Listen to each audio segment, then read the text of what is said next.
नमस्कार, जनहित में आपका स्वागत है। मैं हूं आरिश अजहर आपके साथ। जनहित में आज हम बात करेंगे ना सड़क ना पानी, बदतर जिंदगानी।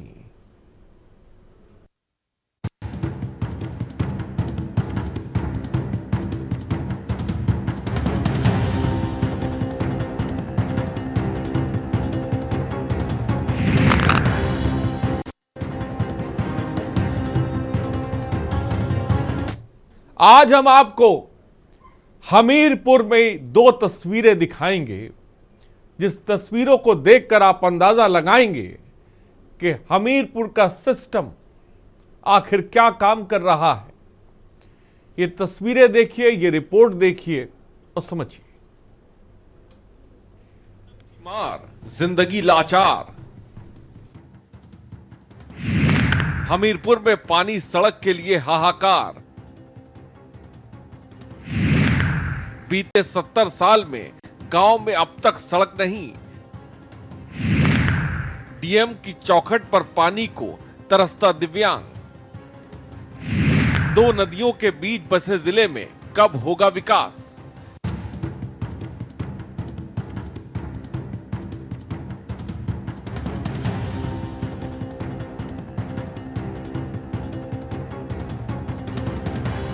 ये दो तस्वीरें बताने के लिए काफी हैं कि उत्तर प्रदेश के हमीरपुर जिले में अधिकारी किस तरह से विकास की यमुना बहा रहे हैं। बदहाल खस्ताहाल सड़क कीचड़ से भरी है, जिस पर इंसान तो क्या जानवर भी फंसकर दम तोड़ दे। तो वहीं दूसरी तस्वीर पानी के लिए तरसते उस दिव्यांग की है, जो डीएम की चौखट पर अपना दर्द लेकर पहुंचा है, पर सुनने वाला कोई है नहीं। बुंदेलखंड का हमीरपुर, जहां सरकार का दावा गड्ढा मुक्त सड़क का था, लेकिन गड्ढे तो तब भरेंगे जब सड़क होगी। सोलर थाना क्षेत्र के छानी गांव के परसदवा के डेरे की ये तस्वीर विकसित हमीरपुर जिले की है, जहां पक्की सड़क न होने के कारण एक बेबस ससुर अपनी 9 माह की गर्भवती बहू को बैलगाड़ी से गांव के बाहर खड़ी एम्बुलेंस तक ले जाने को मजबूर है।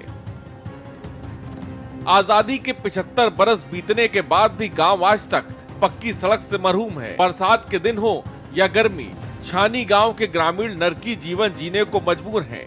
डेरे की कुल आबादी 500 की है। कई बार पक्की सड़क की मांग हुई, धरना प्रदर्शन हुआ, पर नक्कार खाने में तूती की आवाज बनकर रह गया। अधिकारियों की बंदरबाट ने गांव को जहन्नुम में तब्दील कर दिया। इंसान जानवरों जैसी जिंदगी जी रहा है, माना कलयुग नहीं आदि मानव युग का गाँव है।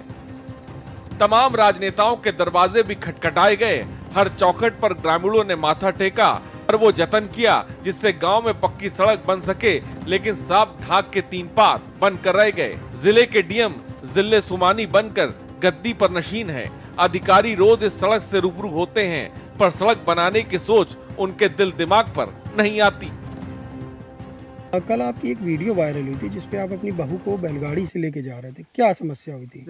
सर डिलीवरी की समस्या हो, दर्द हो रहा था, इसलिए बैलगाड़ी से ले जा रहे। तो आप लोगों ने एम्बुलेंस को फ़ोन किया? फ़ोन किया, भटरी तक कहे कि ये भटरी तक पहुंच पाएंगे। क्यों मना कर रही थी एम्बुलेंस? अब ये वहाँ से कोई साधन नहीं, रास्ता नहीं, सड़क नहीं। तो कितने सालों से सड़क नहीं है? सड़क कम से कम लगभग 70 साल से यहाँ नहीं। तो क्या आज़ादी के बाद से आज तक कभी सड़क नहीं बनी? कभी नहीं बनी। कभी किसी अधिकारी शिकायत करी? जी सर, अधिकारी से शिकायत की, हमीरपुर तक गए, वहाँ भी कहा, कोई सुनाई नहीं। सर, इसी मजरा के निवासी कृष्ण कुमार केवट की बहू को प्रसव पीड़ा हो रही थी। सुबह से ही पेट में ऐंठन और दर्द हो रहा था, तो हमने एम्बुलेंस को फोन किया, तो उनके द्वारा ये कहा गया कि आपके मजरे तक सड़क नहीं है, इसलिए एम्बुलेंस नहीं आ सकती।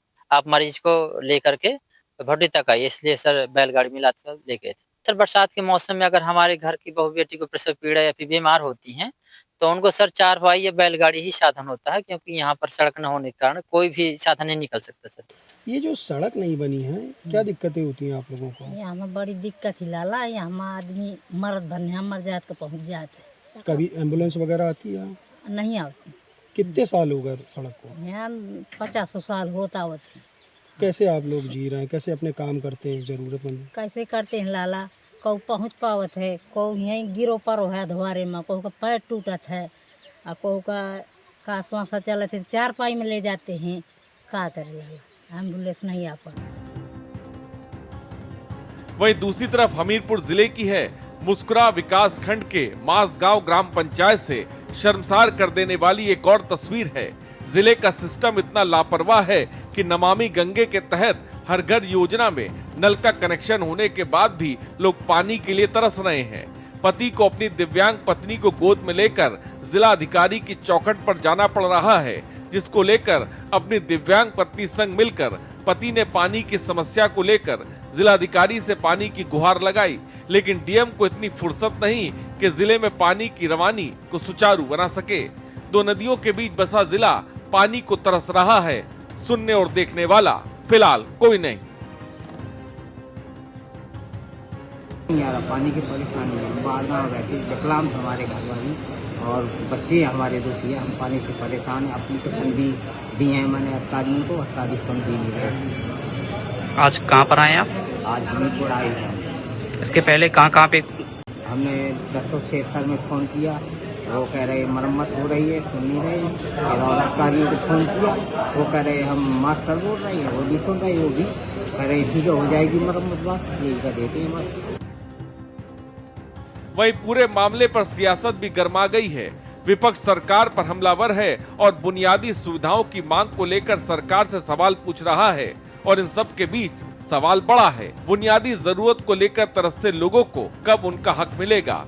सोता सिस्टम आखिर कब जागेगा?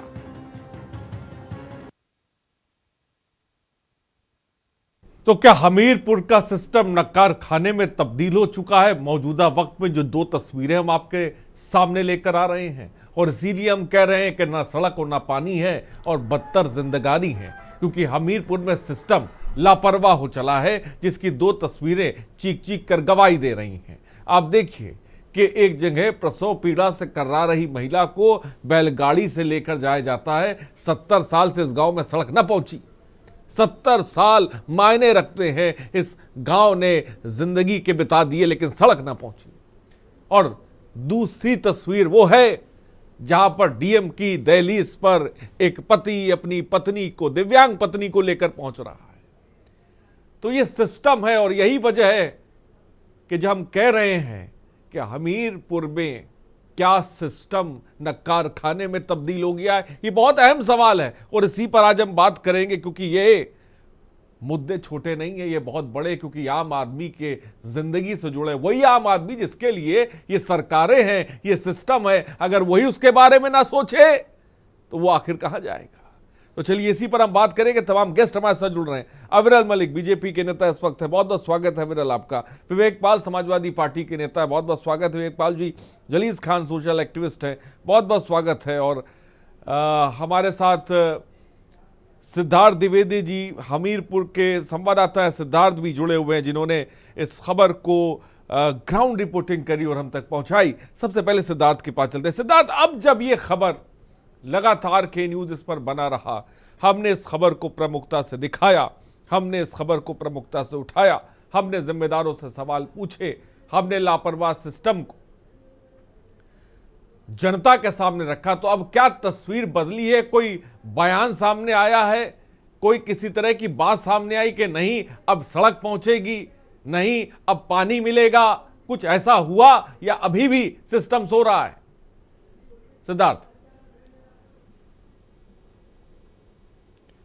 सिद्धार्थ, मेरी आवाज आप तक पहुंच रही है? बिल्कुल। हाँ, आपको बताएं जो पूरा मामला हमीरपुर जनपद के मौदाहा ब्लॉक के परसदवा के डेरे से निकलकर सामने आया है, जिसको देखकर हर कोई सब के रह गया। फिलहाल जब खबर मीडिया आती और बहुचर्चित खबर हो जाती है, इसके बाद फिलहाल जो मुख्य विकास अधिकारी हैं अरुण कुमार सिंह, उनका कहना है कि इस जो गांव की मांग है पक्की सड़क की, इस कार्य योजना के तहत अब ले लिया गया है। वही राज्य मानवाधिकार ने भी इस नहीं सिद्धार्थ, तो आपने पूछा उनसे, मुख्य अधिकारी से आपने पूछा कि 70 साल से कर क्या रहे थे? सिद्धार्थ, मेरा सवाल को सुनिए, कि आपने पूछा कि 70 साल से क्या कर रहे थे? उनको नजर नहीं आ रही थी सड़क? ये तो शायद मुझे लग रहा है सिद्धार्थ तक हमारी आवाज नहीं पहुंच पा रही। अविरल मलिक हमारे साथ है। अविरल, तमाम सरकार की योजनाएं हैं, नमामि गंगे और तमाम तरह के प्रोजेक्ट्स में गिना सकता हूं, लेकिन अभी भी ऐसे गांव हैं जहां पर 70 सालों से सड़क न पहुंची, जहां पर बूंद बूंद पानी के मोहताज एक पति है जो दिव्यांग पत्नी को लेकर डीएम की दहलीज पर पहुंच रहा है। क्या कहेंगे इसको लेकर आप, इस तस्वीर को लेकर अविरल? नहीं देखिए, निश्चित रूप से मैं समझता हूँ दुखद है और उसके साथ साथ चिंताजनक भी है। और जहां तक विषय पर्टिकुलरली इस घटना का, इस विषय का, मैं समझता हूँ तत्काल प्रभाव से जो भी आवश्यक कदम उठाना होगा निश्चित ही उठाया जाएगा। और साथ साथ जहां तक विषय पर्टिकुलरली हमीरपुर में सिस्टम की लापरवाही का, किसी प्रकार की लापरवाही ना हो, इसे सुनिश्चित करने का कार्य उत्तर प्रदेश की सरकार निरंतर कर रही है और किया जाता रहेगा। इसमें किसी प्रकार से कोई कंफ्यूजन नहीं ना हो, आपने कही, लेकिन मान तो रहे कि हो रही है, इतने सालों से लगातार हो रही है। भाई 70 साल मायने रखते हैं। सरकारें आई, सरकार गई, आपकी भी सरकार है, डबल इंजन की सरकार है, लेकिन तब भी अगर एक गांव तक बुनियादी जरूरत ना पहुंचे, सड़क ना पहुंचे, तो सवाल तो लाजमी होगा ना सर। जी नहीं, बिल्कुल निश्चित रूप से। और जहां तक विषय पर्टिकुलरली 70 साल का, तो 70 साल में किस प्रकार से कांग्रेस पार्टी की सरकार रही, केंद्र में रही, 60 साल कांग्रेस पार्टी की सरकार,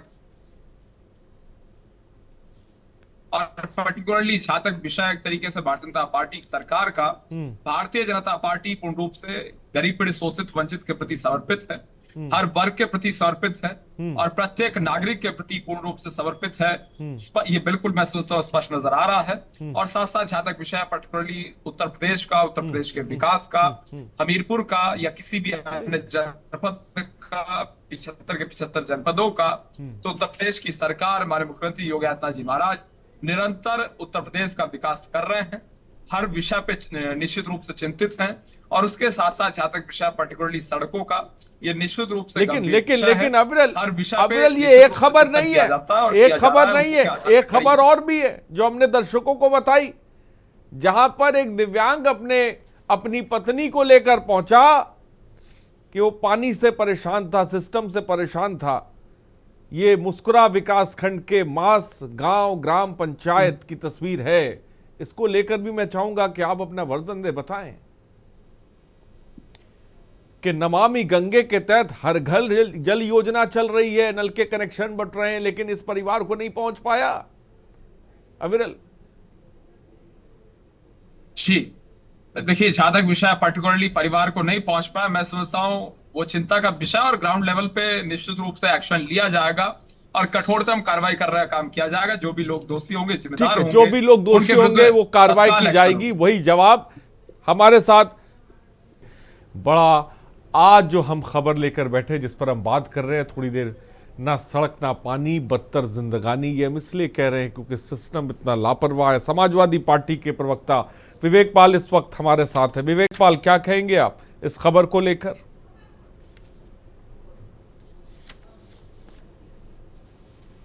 हाँ विवेक पाल बोले, आपकी अनम्यूट करके बोले।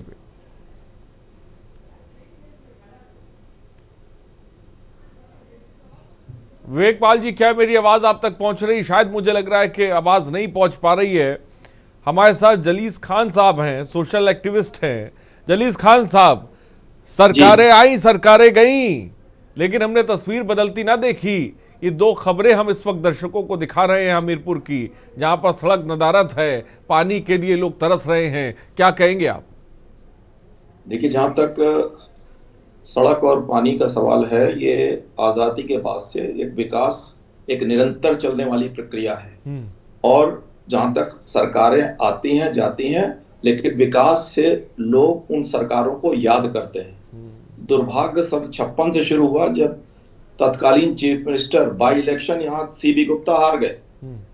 अगर सीबी गुप्ता यहाँ से चुनाव जीत गए होते तो शायद तस्वीर कुछ और होती। लेकिन चूंकि मैं किसी पार्टी का नाम नहीं ले रहा हूँ, इस वक्त जो स्थिति है, योगी आदित्यनाथ जी महाराज एक लोकप्रिय मुख्यमंत्री तो है ही, और पूरे संवेदनशीलता से अपने अधिकारियों को पूरी क्षमता से कार्य करने के लिए निर्देशित भी करते हैं। और नहीं, मुख्यमंत्री आदेश दे रहे हैं जलीस खान साहब, लेकिन अगर सिस्टम नक्खार खाने में तब्दील हो जाए तब क्या करेंगे भाई? काम तो अफसरशाही करेगी ना। अगर वो अफसरशाही नक्कारे खाने में तब्दील हो जाए जिले इलाही बन जाए तो कैसे ये गांव की तस्वीर बदलेगी, कैसे इन मजरों की तस्वीर बदलेगी, कैसे इन तक सड़क पहुंचेगी, कैसे इन तक पानी पहुंचेगी, ये तो सवाल किया जाएगा ना सर। तो सही है, लेकिन सबसे पहला जो जिम्मेदारी बनती है रूलिंग पार्टी की, जैसा कि हमारे मित्र भारतीय जनता पार्टी के हमारे अनुज ने आपको बताया कि जिम्मेदारी उनकी बनती है कि जन समस्याओं को एक निश्चित चैनल के माध्यम से जिला प्रशासन तक पहुंचाए। और इन्होंने जैसा कि आपने बताया भी है कि वो टेकअप कर लिया गया है, वो बन जाएगा। तो जहां तक नल और उस सवाल स्वास्थ्य सेवाएं बेहतर हुई हैं और बेहतर तरीके से चलाई जा रही हैं, जैसा कि मैं देख रहा हूं कि आयुष्मान योजना के अंतर्गत गरीब आदमी को वो योजनाओं का लाभ मिल रहा है, गरीब भी 5 लाख तक का इलाज करा पा रहा है। और रही बात इनकी सड़कों की, तो सड़कों के लिए वहाँ हमारे रेवेन्यू स्टाफ भी रहता है, सिर्फ अकेले प्रशासनिक तंत्र को अगर दोषी ठहरा। ठीक है, मैं आऊंगा जली साहब आपके पास। हमारे साथ विवेक पाल समाजवादी पार्टी के नेता जुड़े हुए हैं, का दायित्व बनता है। जली साहब मैं आऊंगा आपके पास। ठीक है, विवेक पाल शायद हमारे साथ नहीं है, सिद्धार्थ हमारे साथ है। सिद्धार्थ, ताजा अपडेट इन दोनों खबरों को लेकर आप दें। ताजा अपडेट क्या है अब, जबकि ये मामला सोए हुए अधिकारियों के सामने है, एसी में कमरे में बैठे हुए अधिकारियों के सामने हम लेकर पहुंचे हैं, तो अब क्या तस्वीर है बताएं, अब क्या बात सामने निकल कर आ रही है बताएं सिद्धार्थ।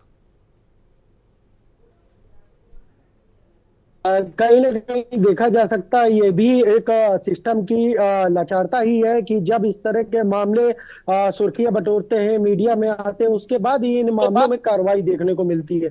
ऐसा ही कुछ इस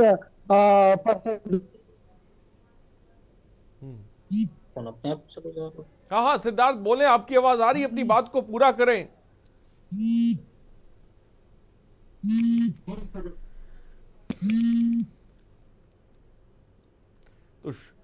तो शायद मुझे लग रहा है कि सिद्धार्थ से हमारा संपर्क नहीं हो पा रहा। राजेंद्र कुमार ये वो हैं जो अनशन पर बैठे थे। राजेंद्र, बहुत बहुत स्वागत है आपका के न्यूज़ पर। क्या कहेंगे आप, क्या अब वहां पर जो मजरा है, आपका गांव है जहां पर 500 लोग रहते हैं, हमने प्रमुखता से इस खबर को बने रहे और लगातार दिखाया, अब क्या अधिकारियों की तरफ से आश्वासन दिया जा रहा है या अभी भी सोए हुए हैं? अभी भी सोए हुए हैं, बताएं राजेंद्र कुमार। चैनल वाले भी करे तो क्या करें। हाँ राजेंद्र कुमार जी बोलें, राजेंद्र कुमार जी।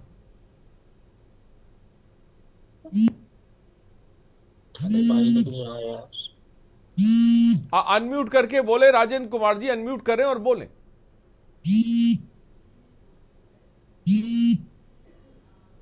आवाज सर, आपकी आवाज आ रही है, आप बोलिए, जल्दी से बोलिए, वक्त की थोड़ी सी कमी है, बोलिए। बहुत बहुत धन्यवाद सर, सबसे पहले मैं आप सभी को धन्यवाद दूंगा। Hello sir. हाँ बोलिए राजेंद्र कुमार जी, हम सुन पा रहे हैं, आप बोलिए। आवाज आ रही है? हाँ आपकी आवाज आ रही है, आप बोल सकते हैं भाई। सर हम ये कह रहे थे कि हम ग्रामवासी 2019 से लगातार संबंधित अधिकारियों और जनप्रतिनिधियों को अवगत कराते रहे सर जी। तो जो हमारी आबादी है, तो हमारे पीडब्ल्यूडी के अधिकारी बार बार और लगातार जो आख्या लगाकर भेजते रहे हैं, तो उन्होंने आख्या ये लगाई है कि आपकी आबादी 2011 की जनगणना में दर्ज नहीं है, इसलिए पीडब्ल्यूडी के द्वारा काम नहीं हो सकता। और जो वीडियो साहब आख्या लगाते रहे हैं, तो वो ये आख्या लगाते रहे हैं कि क्षेत्र पंचायत के द्वारा ये काम नहीं करवाया जा सकता क्योंकि सड़क लंबी है, 3 किलोमीटर लंबी सड़क है, इसलिए हमारे बजट के बाहर है। तो सर हम लगातार कई बार कलेक्टर साहब को अवगत कराया, माननीय मुख्यमंत्री जी को फैक्स के माध्यम से उनको प्रार्थना पत्र के माध्यम से भेजा। मुख्य सचिव आए थे ग्राम पढ़ोरी में, जब आदर्श ग्राम घोषित हुआ था, तो हमने ग्रामवासियों ने हैंड टू हैंड प्रार्थना पत्र दिया और रिक्वेस्ट करी सर। सर मेरी आवाज आ पा रही है? आपकी आवाज आ रही है राजेंद्र कुमार जी। आप, हमने जो समझा कि आप तमाम अधिकारियों के पास गए, आप तमाम जनप्रतिनिधियों के पास गए, लेकिन किसी ने आपकी सुनी नहीं। आप अनशन पर भी बैठे, कितने दिन अनशन पर बैठे थे आप?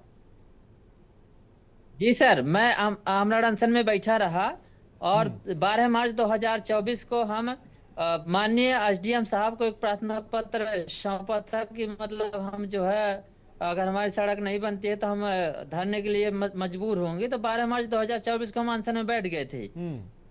तो अनशन में सर एसडीएम साहब आए थे तो पब्लिक के बीच में ही सीडीओ साहब को और डीएम साहब को फोन के माध्यम से वार्तालाप की थी और उन्होंने आश्वासन दिया था कि लोकसभा चुनाव के बाद आपकी सड़क बनवा दी जाएगी, परंतु इसके बाद कोई अधिकारी झांकने नहीं आया सर। अविरल जी क्या कहेंगे आप बताइए। अविरल जी मैं आऊंगा आपके पास। गिरीश एक दर्शक इस वक्त हमारे साथ है। गिरीश जी बहुत बहुत स्वागत है आपका, जल्दी से बोलिए क्या कहना चाहेंगे आप।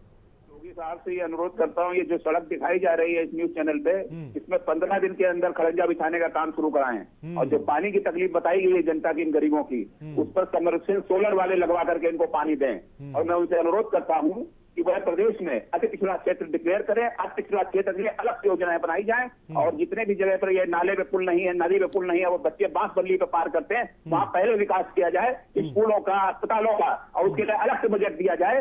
ये सामूहिक बचत सांसदों विधायकों इनके द्वारा न छोड़ा जाए। सरकार जो है सिस्टम के सहारे इस क्षेत्र को ले और सिस्टम से काम होना चाहिए, इनके सारे काम हो इन गरीबों के। ये गरीब भी इंसान हैं, अगर दिल्ली में बैठने वाले आपके अमीर साथी जो है इंसान है तो उनसे बड़े इंसान ये हैं, ये देवता है, भगवान के प्रतिनिधि हैं, ये इनका कल्याण करना उनका आपका धर्म। आप बाबा है, सन्यासी, इनका कल्याण करिए आप। ठीक है, बहुत बहुत शुक्रिया गिरीश जी हमसे जुड़ने के लिए।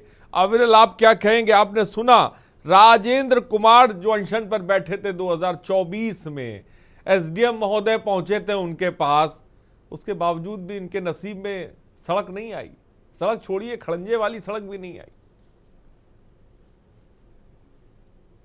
मुख्यमंत्री को भी उन्हीं ने बता रहे थे कि खत लिख के सूचित भी किया, सिस्टम को भी कि तमाम जनप्रतिनिधियों और तमाम लोगों के पास पहुंचे। अविरल अब तो बताइए। जी मैं उसी चीज को कह रहा हूं, पर्टिकुलरली जहां तक विषय एक तरीके से एक्शन का और एक्शन लिए जाने का निश्चित रूप से आवश्यक है, अनिवार्य है, और जो अधिकारियों के द्वारा कार्य किया गया है नहीं किया गया है वो निश्चित रूप से देखा जाएगा और कौन अधिकारी रहे, किन लोगों की इसमें त्रुटि रही, विभागीय जांच के आधार पर उनके विरुद्ध भी। आप ये मान रहे हैं अविरल अधिकारियों की लापरवाही रही है, ये मानते हैं आप? मान रहे हैं ना? ये तो बात आप मान रहे हैं कि ये भी नहीं मान रहे? जी देखिए, जिन भी अधिकारियों की इसमें त्रुटि रही होगी वो निश्चित रूप से उनके विरुद्ध कठोरतम कार्रवाई की जाएगी, इसमें कोई कंफ्यूजन नहीं है।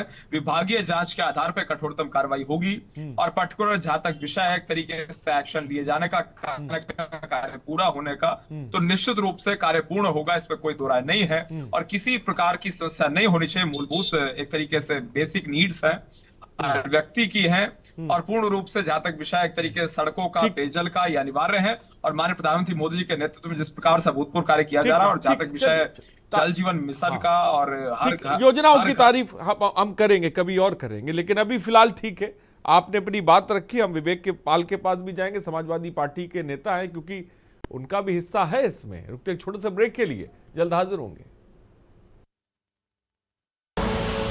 आप देख रहे हैं के न्यूज, खबरों का सारथी।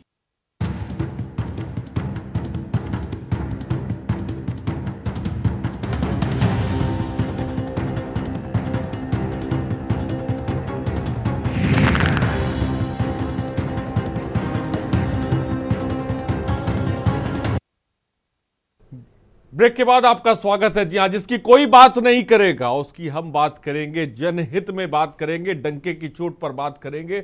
हमारे साथ तमाम गेस्ट हैं, आज के मुद्दे पर बात कर रहे हैं। विवेक पाल हमारे साथ है, समाजवादी पार्टी के नेता। विवेक पाल जी क्या कहेंगे? एक तरफ ये तस्वीर है, लेकिन इसमें भी कोई गुरेज नहीं है कि आपकी भी सरकार रही, इन 70 सालों में समाजवादी पार्टी की सरकार भी सड़क ना पहुंचा पाई वहां तक, और पता भी नहीं लगा पाई कि ऐसी समस्या है, इसको रखना चाहिए सरकार के सामने, ये भी नहीं पता लगा पाए।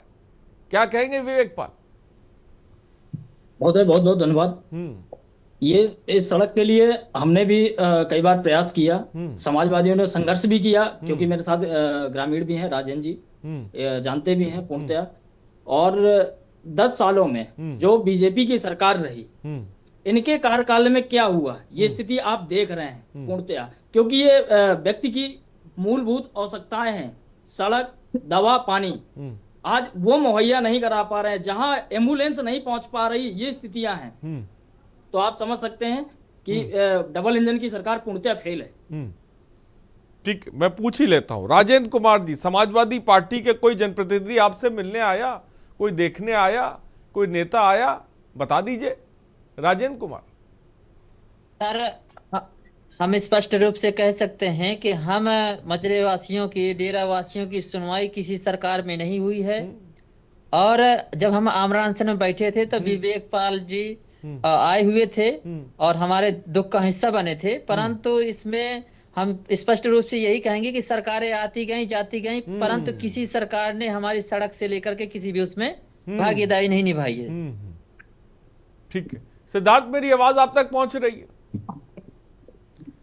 सिद्धार्थ, मुझे सुन पा रहे हैं आप? जी जी जी।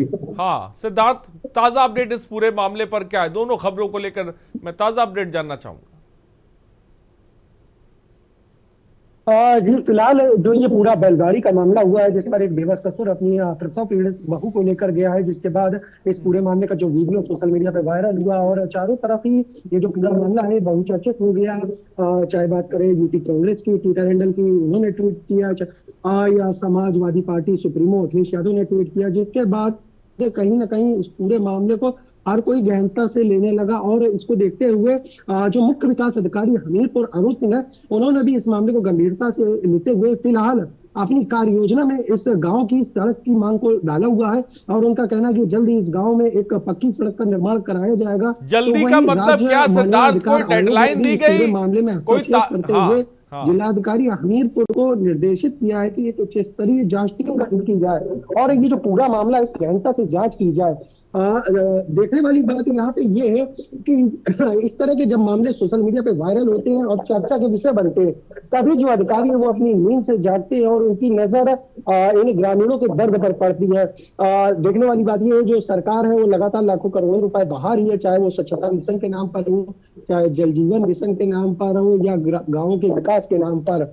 अगर ये जो गांव है जहां से जब एक बैलगाड़ी की वीडियो वायरल होती है, जिसके बाद चारों तरफ हड़कंप मच जाता है, ऐसे में सोचने वाली बात है, क्या उस गांव तक कभी कोई सफाई पहुंचा या जिम्मेदार अधिकारी उस गांव में झांकने नहीं गए? अगर ऐसा हुआ है तो जो सरकारें लाखों करोड़ों रुपए खर्च कर रही है वो सभी व्यर्थ जा रहे हैं।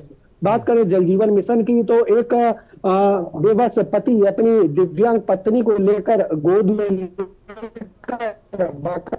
बाकायदा जिलाधिकारी कार्यालय में पहुंचता है और प्रार्थना पत्र देता है, जिसके बाद जिलाधिकारी को अपनी आपबीती बताता है कि वो कितने परेशान है। जल जीवन मिशन के तहत उनके घर में कनेक्शन तो किया गया नल का, लेकिन वो आज भी पानी की बूंद बूंद के लिए तरस रहे हैं। जो पति है वो मजदूरी करता है, मजदूरी करने के कारण अक्सर वो घर से बाहर जाना पड़ता है। जिस तरह जो दिव्यांग पत्नी है उसको कई तरह की परेशानियों का सामना करना पड़ता है, कई बार से ही रह जाते हैं। ऐसे में देखा जा सकता है जो हमीरपुर है, हमीरपुर में कहीं ना कहीं जो जिला प्रशासन के ऊपर कई सवाल कर दिए हैं। जी, जिला अधिकारी से पानी की गुहार लगाई है इस परिवार ने, क्या कहा, क्या बयान आया?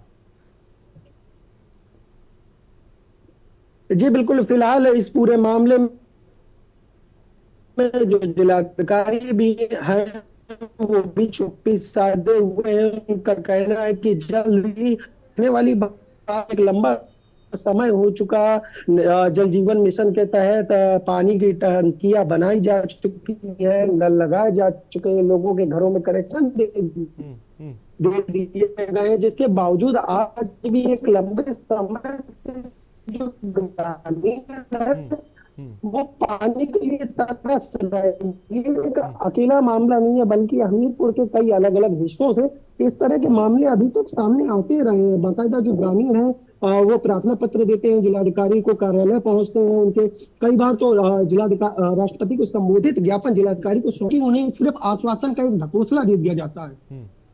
जलीस खान साहब, क्या कहेंगे आप? जो बात सिद्धार्थ, जो हमारे संवाददाता है, कह रहे हैं, राजेंद्र कुमार जो अंशनकारी है वो कह रहे हैं कि भैया हमने सिस्टम को खत लिखा, हमने उनकी दहलीज पर गए, हमने 2024 में अनशन किया, लेकिन किसी ने सुनी नहीं। क्या कहेंगे? देखिए, अहम बात जलीस खान साहब ये हो जाती है, सड़क बनना अहम तो अपने जगह है, लेकिन 9 माह की गर्भवती बहू को बैलगाड़ी से गांव के बाहर खड़ी एम्बुलेंस तक, करीबन 3-4 किलोमीटर की सड़क है। अगर राजेंद्र कुमार, कितने किलोमीटर की सड़क है ये? सर ये सड़क ग्राम पंचायत छानी से ग्राम पंचायत भुलसी को जोड़ने वाली मुख्य सड़क है और दोनों गांव के मध्य में ये मजरा बसा हुआ परसद वडेरा। हाँ। तो सर ग्राम पंचायत को जोड़ने के लिए इसको 3 किलोमीटर की जरूरत है सर। अगर ग्राम भुलसी को जोड़ते हैं तो 6 किलोमीटर। 6 किलोमीटर तकरीबन ये सड़क है, वहां तक 3 किलोमीटर की सड़क है ये, जिससे बैलगाड़ी से गर्भवती महिला को ले जाया जाता था। 500 लोग तकरीबन कुल आबादी है। आप सोचिए कितनी मुश्किलात होंगी, रोजमर्रा की चीजों में कितनी मुश्किलात होंगी इन 500 लोगों को, जिसको लेकर इन्हीं ने तमाम अधिकारियों की चौखट पे जाकर गुहार लगाई, लेकिन किसी ने ना सुनी। जलीस खान साहब क्या कहेंगे? देखिए, जहां तक अधिकारियों का सवाल है, अधिकारी भी 1000 आदमी मिलता है, अगर 999 आदमियों का काम हो रहा है, नहीं हुआ तो हमें भरा गिलास को भी ध्यान रखना चाहिए और जितना खाली है उसके पर भी थोड़ा सा संवेदनशीलता से कार्य करना चाहिए। तो जहां तक पूरी तरीके से जनप्रतिनिधियों और हमारे डिस्ट्रिक्ट एडमिनिस्ट्रेशन को दोषी ठहरा देना, जनप्रतिनिधियों को दोषी ठहराना, उन तमाम देखिए जलीस भाई, मैं पहले ही साफ कर देता हूं जलीस भाई, हम सभी जनप्रतिनिधियों को भ्रष्टाचारी नहीं कह रहे हैं, ना हम ईमानदार अफसरों को भ्रष्टाचारी कह नहीं रहे हैं। हम उनके खिलाफ हमेशा रहेंगे जो भ्रष्टाचार करते हैं, जो भ्रष्टाचारी हैं, हम उनके बारे में कह रहे हैं। हम पहले बात को क्लियर कर दे, साफ कर दे रहे हैं कि अगर कोई संवेदनशीलता से अगर कोई मुद्दा उठाए, बहुत दुर्भाग्यपूर्ण है और ये निश्चित रूप से होगा। लेकिन ये पहली बार मैंने आपके इस चैनल के माध्यम से देखा कि हमारे जिला भी हमेशा आपके कार्यक्रमों में आपके इस प्रकार की डिबेट में रहता है। तो विकास एक सतत चलने वाली प्रक्रिया है और निश्चित रूप से जैसा कि हमारे रिपोर्टर आपके बता रहे हैं, ये शब्द जो आपने कहा सतत प्रक्रिया है, वो 70 साल से नहीं चली इस गांव में। 70 साल से सतत प्रक्रिया नहीं चली सर। जो आपने कहा विकास सतत प्रक्रिया है, 70 साल से ना चली तो ऐसे कौन सा विकास है जो यहाँ पर हो रहा था? कुछ तकनीकी कमियां होती हैं कि अभी जैसा कि पाल जी बता रहे थे, संबंधित गांव के वासी बता रहे थे कि वो बता देते थे एक्सीडेंट केस में ये टेक्निकल कमी है, अभी ये उसमें नहीं लिया गया है। तो ये सारी चीजें जनप्रतिनिधियों की और प्रशासनिक तंत्र के साथ बेहतर समन्वय इस मुद्दे पर ना होना, ये भी एक कारण हो सकता है। विवेक पाल, मौजूदा सरकार में आप विपक्ष में हैं, कहां पर गए, किन अधिकारियों से इस गांव को लेकर आपने बात करी? मैं चाहूंगा कि बताएं और वहां से क्या जवाब मिला इसके बारे में भी बताएं। उप जिलाधिकारी और जिलाधिकारी के पास में पर्सनली जाकर के मिले और माननीय सांसद जी भी थे हमारे साथ में, उन्होंने वार्ता की। तो उनके द्वारा ये कहा गया कि कार्य योजना में सम्मिलित कराकर इस सड़क को का निर्माण करवाया जाए। कब पर अभी कहा गया सर? कब कहा गया? लापरवाही की चलती। ये कब कहा गया? ये कब कहा गया? ये कब कहा गया? ये 2024 में जब अनशन खत्म होते ही मैंने 1 महीने बाद जस्ट बात रखी माननीय सांसद जी से, क्योंकि 16 महीने से सपा के सांसद हैं वर्तमान अजय सिंह लोधी जी। उनसे जब बात रखी गई, उन्होंने डीएम साहब से वार्ता की, तो उन्होंने कहा कि भाई आपकी इस सड़क को कार्य योजना में सम्मिलित करा करके सड़क का निर्माण करवाया जाएगा, ये आश्वासन दिया गया। फिर उसके बाद कुछ हुआ? इसके बाद अब सिस्टम की लापरवाही कहें या शासन की लापरवाही कहें, तो पूरी तरीके से अभी तक सिस्टम फेल है। अविरल जी जवाब दें। अविरल जी, देखिए, जहां तक विषय पर्टिकुलरली हमारी पार्टी का, हमारे संगठन का और एक तरीके से उत्तर प्रदेश की सरकार का, केंद्र सरकार का, प्रशासन का, अधिकारियों का, सबका एक ही मकसद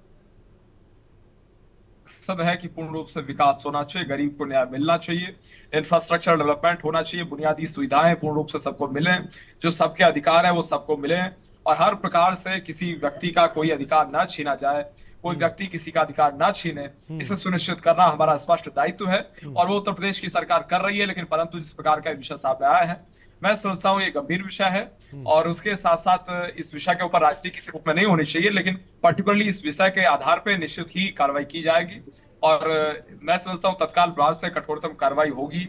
ऐसे अधिकारियों के विरुद्ध जो किसी प्रकार से जनता को ठगने का प्रयास करते हैं। एक तरीके से उन्हीं की कमाई के पैसे, उनके टैक्स की पेमेंट से उनकी सैलरी जाती है पब्लिक सर्वेंट्स की, और उसके बाद वो जनता की ना सुने तो एक्शन होता है। विभागीय जांच के आधार पर एक्शन होगा अगर किसी की इसमें त्रुटि रही होगी, किसी के द्वारा किसी प्रकार की इसमें घटना की गई।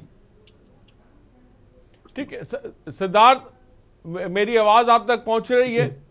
जी जी सिद्धार्थ, आपने खबर बताई, दोनों में अपडेट बताया, लेकिन इन सब के बीच जैसा कि आपकी गांव के लोगों से भी बात हुई होगी, वो गांव के लोग किन समस्याओं से जूझ रहे हैं, मैं चाहूंगा कि इसके बारे में भी दर्शकों को बताएं एक बार। जी बिल्कुल। जैसा कि ये जो परसौरदवा का डेरा है, जहां से बीते दिनों एक बैलगाड़ी की वीडियो सामने आती है जिस पर एक बेबस ससुर अपनी प्रसव पीड़ित बहू को गांव के बाहर खड़ी एम्बुलेंस तक ले जाता हुआ दिखाई पड़ता है, जिसके बाद के न्यूज इंडिया की टीम मौके पर गांव में जाकर जमीनी हकीकत जानने की कोशिश करती है। तो जो डेरे के रहवासी हैं, ग्रामीण हैं, उन सब का जो दर्द है वो झलक आता है। कहीं ना कहीं जो पूरा ग्रामीण है वो सिस्टम की मार से बेहद परेशान नजर आ रहे थे। ग्रामीण बताते हैं कि साहब, आजादी को तो 70 साल हो गए, लेकिन आज भी हम गुलामी की जिंदगी जीने को मजबूर हैं। तो ऐसे में समझा जा सकता है कि जो भी अधिकारी हैं या राजनेता हैं सिर्फ जरूरत पड़ने पर यह दिखावे के लिए ही उनके गांव में जाते हैं। जब हम आगे ग्रामीणों से बातचीत करते हैं और इस पूरे मामले को जानने की कोशिश करते हैं, तो जो ग्रामीण हैं वो बताते हैं कि ये कोई आज का साल नहीं है या आज का दिन नहीं है जो इस तरह उनकी जिंदगी कट रही हो, बल्कि 70 सालों से ही वो इस तरह के जीवन जीने को मजबूर है। ना तो गाँव में सड़क है, ना अच्छी लाइट व्यवस्था है, ना किसी तरह के कोई इंतजाम किए गए हैं।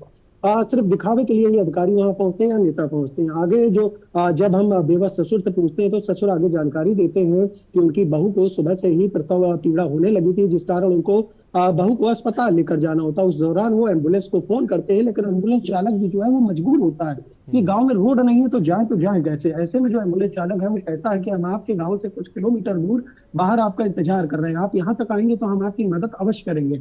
ऐसे में जो ससुर है वो मजबूरन उस अपनी बहू को बैलगाड़ी में लेटाता है और इन्हीं गड्ढे भरे रास्तों से होकर गांव से गुजरता है और एम्बुलेंस तक पहुंचता है, जिसके बाद जो बहू है उसको पीएचसी सेंटर ले जाया जाता है।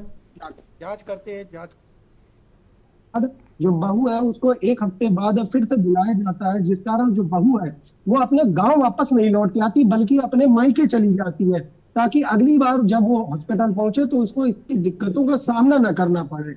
और जब इसलिए पूरा मामला मीडिया में आता है, सुर्खियां बटोरता है, हर तरफ जिला प्रशासन हो चाहे सरकार हो, किरकिरी हो रही होती है, उसको देखते हुए जब जो हमीरपुर मुख्य विकास अधिकारी सामने आते हैं और मैं ठीक है सिद्धार्थ, मैं आपके पास आता हूं। हमारे साथ राजेंद्र कुमार है। राजेंद्र कुमार, मैं चाहूंगा आप भी देश के सामने अपनी बात को रखें और बताएं, क्योंकि सिस्टम ने इस गांव को आदिवासी गांव बना दिया, इंसानों के गांव को एक आदिवासी गांव में तब्दील कर दिया। मैं चाहूंगा किन समस्याओं से आप लोग रूबरू होते हैं, क्या परेशानियां हैं, वो सामने रखें। सर, हमारे यहाँ नमामि गंगे की योजना भी अधूरी है, केवल पाइप लगा के ही चले गए हैं अधिकारी, अभी तक पानी नहीं आया। और सर, सड़क की बात अगर कही जाए तो अगर हमारे गार्जियन से या फिर फैमिली का कोई भी सदस्य बीमार होता है सर, तो बैलगाड़ी का ही सहारा होता है या फिर हम चारपाई में लाद के ले जाते हैं। सबसे अहम बात सर, जो शिक्षा सवाल करती है, हमारी शिक्षा को पूर्णतः रोका जा रहा है, क्योंकि हमारे इस कस्बे में उसमें डेरा में कोई विद्यालय नहीं है। ग्राम पंचायत छानी में विद्यालय है और वहीं पंचायत भवन है, वहीं पर कोटेदार रहते हैं। तो सर, हमारा विकास पूरा छानी से ही है। तो सर, हमारे बच्चे इस कीचड़ भरी रास्ते से ग्राम पंचायत छानी नहीं जा पाते विद्यालय, इसलिए पूर्णतः शिक्षा बाधित है सर। अवरेल जी, आप बिजली भी बोलिए राजेंद्र कुमार जी, बोलिए। सर, बिजली भी जब बारिश होती है तो बारिश में बिजली गुम हो जाती है। कल से बिजली अभी आई है सर। मेरा मोबाइल डिस्चार्ज था, मैं ट्रैक्टरों में चार्ज किया हूं सर। तो कहा जा सकता है कि हम लोग पूर्णतः वंचित हैं सभी लाभों से सर। अवरेल जी, क्या कहेंगे? एक आदि मानव युग बना दिया, एक आदि मानव गांव बना दिया गया है। चारों तरफ शहर हैं, लेकिन बीच में एक ऐसा गांव है जहां पर इंसान आदि मानव वाली जिंदगी तो उससे कहेंगे जीना। अवरेल जी नहीं, देखिए, पर्टिकुलरली इसकी जांच की जाएगी और जांच के आधार पर अधिकारियों पर भी कार्रवाई होगी, कर्मचारियों पर भी कार्रवाई होगी। और पर्टिकुलर जहां तक विषय विकास का, तो निश्चित रूप से जो अन्य गांवों को, अन्य क्षेत्रों को अवसर मिलते हैं, वो सामान्य अवसर पूर्ण रूप से सब गांवों को मिले, इसकी हम चिंता करते हैं, करते रहे हैं, की जाएगी। इसमें कोई कंफ्यूजन मैं समझता हूँ बट नहीं है। और पर्टिकुलर जहां तक विषय एक तरीके से विकास करने का, तो विकास हमारे प्रायोरिटी में कल भी शामिल था, आज भी शामिल है और इन फ्यूचर भी डंके की चोट पे शामिल रहेगा। और निश्चित रूप से तत्काल ये एक्शन किया जाएगा ऐसे लोगों के विरुद्ध अगर किसी की त्रुटि इसमें रही होगी। और उसके साथ साथ जहां तक विषय पर्टिकुलर उत्तर प्रदेश की सरकार का, माननीय मुख्यमंत्री जी का, तो हमारा स्पष्ट मानना है कि गरीब, पीड़ित, शोषित, वंचित, दलित, आदिवासी, महिला, युवा, बेरोजगार, संत, सबका विकास होना चाहिए। सबका साथ, सबका विकास, सबका विश्वास, सबका ये प्रयास। बात आपकी ठीक है, आप बात ये कह रहे हैं, रटा रटाया बात है ये। हम तब तक नहीं मानेंगे जब तक इस गांव की तस्वीर नहीं बदलेगी, यहाँ पे लोगों को बुनियादी ज़रूरत नहीं मिलेगी, तब तक साफ तौर पे नहीं मानेंगे। ये आपने बात कही ठीक है, ये अपना पक्ष आपने रख दिया ठीक है, लेकिन अगर बुनियादी ज़रूरत जिसे सड़क कहा जाता है, जिसे पानी कहा जाता है, यही ना मिले, जिसको लेकर कोर्ट दलील देता है, वही ना पहुंचे, तो सवाल बड़ा हो जाता है। जलीस खान जी क्या कहेंगे आप? जैसी भयावह स्थिति देखी है, निश्चित रूप से वहाँ सारी चीजें गवर्न हो रही हैं छानी से, इस मजरे को बिल्कुल उपेक्षित छोड़ दिया गया। तो ये वहाँ के स्थानीय लोगों ने प्रयास भी किया है और लगातार 15-16 महीने से प्रयास कर रहे हैं। और ये इसका प्रयास किस तरीके से छूट गया, जैसा कि हमारे अनुज रूलिंग पार्टी और एक जालिस भाई, ये खबर कोई एक नहीं है, खबर और भी दे जिसके बारे में शायद आपने आप समझे नहीं है, शायद मैं आपको बता दूं कि एक पति अपनी दिव्यांग पत्नी को गोद में लेकर पहुंचा, जिलाधिकारी की चौखट पे गया, उसने कहा कि भाई पानी की समस्या है। वो तस्वीरें देखिए, हम दिखा भी रहे हैं, तमाम दर्शक आप देखिए, अगर मैं देख रहा हूं। ये तस्वीरें इस वक्त टीवी स्क्रीन पर हैं। दिव्यांग पत्नी को एक पति अपना लेकर पहुंचा, बुजुर्ग पति है, क्योंकि पानी की समस्या है। 2 नदियों के बीच ये जिला बसा है, लेकिन तब भी पानी नहीं पहुंच पा रहा। सवाल देखिए मेरा, ये सवाल समझिए, 2 नदियों के बीच ये जिला है, फिर भी पानी नहीं पहुंचा। तो कहा है कि ये हर घर नल योजना और तमाम चीजें जब लोगों तक न पहुंचे, बताइए जलीस भाई। देखिए, जहां तक नहीं पहुंचा तो पानी, ये तो नहीं है कि एकदम से बादल आए पानी बरस जाए, तो उन्होंने संज्ञानित किया है। संज्ञान में आया है। महिला दिव्यांग आई मिलने, सैकड़ों लोग आते हैं मिलने, और ज्यादातर देखता हूं कि बहुत एम्पैथेटिक मोड में काम डिस्पोजल किए जाते हैं। लेकिन उसके बावजूद भी अगर ये एक आध चीजें रह जाती हैं, तो मैंने फिर एक बार कहूं कि भरे गिलास को भी देखिए, और जो खाली रह जाता है उसके लिए आप चैनल के जरिए ये प्रचारित और प्रसारित कर रहे हैं। ये भी बहुत एक अच्छी अलामत है कि कम से कम इसी बहाने 70 साल में नहीं हुआ, अब हो जाएगा। तो देर आए दुरुस्त आए, बहुत देर से आए लेकिन दुरुस्त आएंगे, और तो इसकी तस्वीर जरूर कायाकल्प के रूप में इसका होगी। और मैं समझता हूं कि कोई भी सरकार हो, लेकिन जनहितकारी मुद्दों से पूरी तरीके से संवेदनशील रहती है। और निश्चित रूप से मैं दावे के साथ कह सकता हूं, हालांकि मैं तो सिंपल, हाँ ठीक है जलीस भाई, मैं आऊंगा आपके पास, आऊंगा। सिद्धार्थ, जो तस्वीर हमने मुस्कुरा विकास खंड की दिखाई, मास गांव ग्राम पंचायत की जो शर्मनाक तस्वीर आई, जहां पर एक पति अपनी दिव्यांग पत्नी को लेकर पहुंचा, वहां पर क्या आश्वासन दिया गया? पानी पहुंचाने की घर तक बात की गई, जो परिवार दिक्कत में था, जिलाधिकारी ने कुछ कहा, कुछ इंप्लीमेंट हुआ, कोई आगे प्रोसेस बढ़ा? क्योंकि प्रोसेस बढ़ने में तो हमें लग रहा है कि दशकों लग जाएंगे। कुछ आगे बढ़ा? क्योंकि हमने सड़क देख ली। अब पानी के बारे में थोड़ा सा बता दीजिए सिद्धार्थ। जी बिल्कुल, जैसा देखा गया कि जो परसदवा का डेरा है, जैसे वहां आश्वासन का दिया गया, वैसा ही कुछ मामला आज मुस्कुरा के मसगवा गांव से आए हुए पति और पत्नी को भी दिया गया है। जब जो पीड़ित पति है वो अपना प्रार्थना पत्र जिलाधिकारी को देता बताता है और पानी की मांग करता है, जिसके बाद जो जिलाधिकारी है वो इस पूरे मामले को लेकर फिर से एक बार आश्वासन देते हुए नजर आते हैं कि आप लोगों की मदद की जाएगी, आपको पानी पहुंचाया जाएगा। लेकिन कहीं भी देखने वाली बात यह है कि कोई कार्रवाई जैसी बात नहीं होती, कि कहीं जो जिम्मेदार हैं, जो लापरवाह हैं, उनके ऊपर कभी कार्रवाई होती हुई दिखाई नहीं पड़ती। ठीक, हमेशा देखा जाता है कि सिर्फ आश्वासन ही आश्वासन पीड़ितों को दिए जाते हैं। ठीक, अविरल, अब आपने सुना, जिलाधिकारी ने आश्वासन दिया, मुख्य विकास अधिकारी आश्वासन दे रहे हैं, सब जगह आश्वासन मिल रहा है। अविरल जी आप भी आश्वासन दे रहे हैं, क्या समझे? अविरल जी बताएं।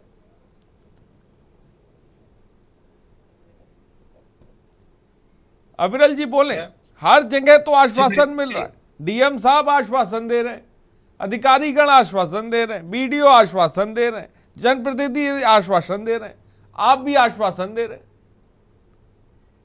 सब जगह से यही मिल रहा है।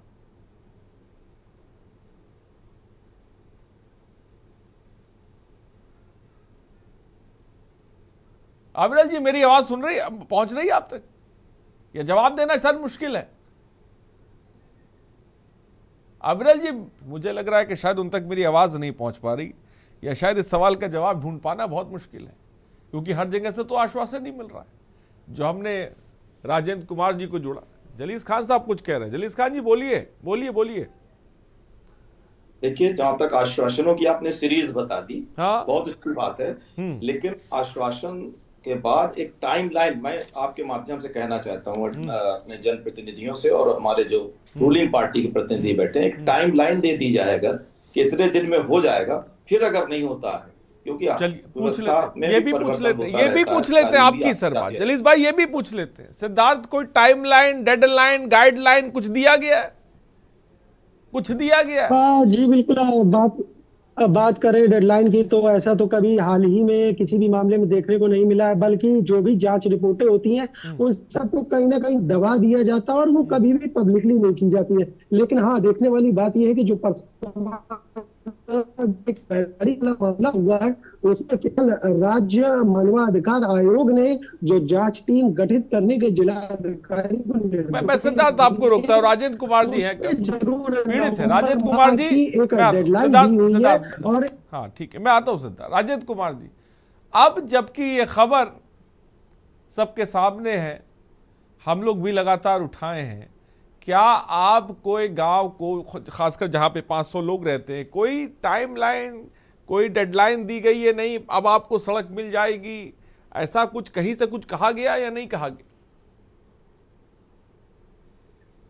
राजेंद्र कुमार जी बिल्कुल, इसको तो बिल्कुल पुख्ता शब्दों में कहा जा सकता है कि फिलहाल किसी भी जिम्मेदार अधिकारी की तरफ से इस तरह का कोई भी मामला सुनने को नहीं मिला है, ना ही किसी कोई अधिकारी इस तरह खड़े हैं। कहीं ना कहीं जो अधिकारी हैं वो नजरें चुराते और चुप्पी साधते ही नजर आते रहे हैं। ठीक, सिद्धार्थ ठीक है, मैं आता हूं। राजेंद्र कुमार जी मेरी आवाज आप तक पहुंच रही है? जी सर, आवाज आ रही है। हाँ, आप अब जब ये खबर टीवी पे चल रही, लगातार के न्यूज इसको प्रमुखता से उठा रहा है, कोई डेडलाइन, कोई टाइमलाइन आपको दी गई है इस मामले पर कि नहीं भैया 1 महीने बाद सड़क बन जाएगी, 2 महीने बाद बन जाएगी, 1 साल बाद बन जाएगी?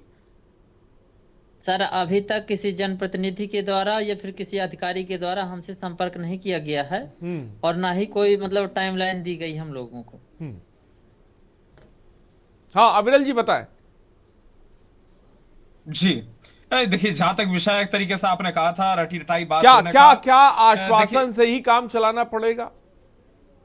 क्या आश्वासन से ही काम चलाना पड़ेगा? सिस्टम में क्या कोई टाइमलाइन, डेडलाइन, गाइडलाइन होनी चाहिए या नहीं होनी चाहिए? अविरल जी होनी चाहिए भाई, हम भी उम्मीद लगा के बैठेंगे। बिल्कुल निश्चित रूप से होती है, होनी चाहिए, मैं सोचता हूं इसमें कोई कंफ्यूजन नहीं। और पर्टिकुलर जहां तक विषय है एक तरीके से अधिकारियों की लापरवाही का, अगर किसी भी स्तर पर रही है, अधिकारियों की लापरवाही हो, कर्मचारियों की लापरवाही हो, उत्तर प्रदेश में हमारी सरकार है, योगी जी के नेतृत्व वाली सरकार है, कोई छोटा अधिकारी हो, बड़ा अधिकारी हो, छोटा कर्मचारी हो, बड़ा कर्मचारी हो, एक्शन सब पे होगा और कठोरतम कार्रवाई तत्काल प्रभाव से की जाएगी, जांच होगी, इसमें कोई कंफ्यूजन नहीं है। जिसकी भी इसमें त्रुटि पाई जाएगी उस पर कठोरतम एक्शन होगा। ये हमारी सरकार ही कर सकती है, दूसरी सरकारें नहीं करती थी, ये भी सबने देखा है। और पर्टिकुलर जहां तक विषय 70 साल का, उसमें 60 साल केंद्र में कांग्रेस की सरकार रही, लेकिन ये दोषारोपण का समय मैं समझता हूं कि नहीं है। लेकिन पर्टिकुलर जहां तक विषय एक्शन प्लान का, निश्चित रूप से विकास होना चाहिए और विकास होना और मैं सोचता हूं अनिवार्य, और विकास हो हर गांव में और समानता के साथ हो, ये एक तरीके से सबके इक्वल राइट्स हैं। ठीक है, विवेक पाल, आप विपक्ष के होने के नाते क्या कदम उठाएगी समाजवादी पार्टी में जानना चाहूंगा। पहली चीज तो आप देख रहे हैं कि बराबर इस सरकार में गरीब शोषित वंचित लोगों तक मूलभूत सुविधाएं नहीं पहुंच पा रही हैं। और इसके साथ साथ मुझे ऐसा लग रहा है कि शायद उन मूलभूत सुविधाओं से ये सरकार, वर्तमान सरकार, उनको वंचित रखना चाहती है पीडीए के लोगों को। क्योंकि आज राजन जी भी जुड़े हुए हैं कि जो सड़क आज नहीं निर्माण हुई वो पीडीए के लोग वहां निवास करते हैं। अरे सर, पीडीए के लोग निवास करते हैं तो आपकी भी तो सरकार रही ना। ये तो बात हमारे दिल में लगेगी जाकर, आपकी भी तो सरकार रही, तो ये भी सवाल पूछा जाएगा भाई आपने क्या किया। लेकिन चलिए, वक्त की थोड़ी सी कमी है फिलहाल। बहुत बहुत शुक्रिया अविरल मलिक जी, विवेक पाल जी, जलीस खान जी, राजेंद्र कुमार जी, आपका बहुत बहुत शुक्रिया। सिद्धार्थ, आपका बहुत बहुत शुक्रिया। तो ये तस्वीर आपके सामने है जहां पर कलयुग में एक गांव को आदि मानव गांव बना दिया जाता है। फिलहाल जनहित में इतना ही, बने रहिए हमारे साथ। नमस्कार।